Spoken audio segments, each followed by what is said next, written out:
அகிலம் டிவி நேயர்களுக்கு வணக்கம். நாட்டின் பல பகுதிகளில் கொட்டி தீர்க்க போகும் இடியுடன் கூடிய கனமழை. வடக்கு மற்றும் வடமேல் மாகாணங்களில் பல தடவைகள் மழை பெய்யக்கூடும் என தெரிவிக்கப்பட்டுள்ளது. குறித்த விடயத்தை வளிமண்டலவியல் திணைக்களம் இன்று வெளியிட்டுள்ள அறிக்கையில் குறிப்பிட்டுள்ளது.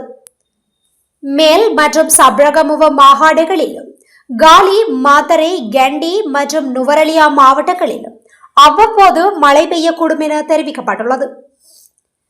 ஊவா மாகாணத்திலும் அம்பாறை மற்றும் மட்டக்களப்பு மாவட்டங்களிலும் சில இடங்களில் பிற்பகல் 2 மணிக்கு பின்னர் மழையோ அல்லது இடியுடன் கூடிய மழையோ பெய்யக்கூடும் என தெரிவிக்கப்பட்டுள்ளது.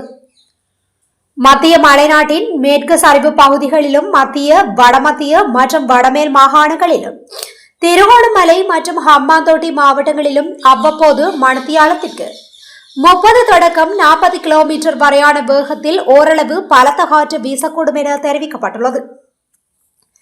மேலும் இடியுடன் கூடிய மழை பெய்யும் போது தற்காலிகமாக பலத்த காற்று மற்றும் மின்னல் வேகங்களால்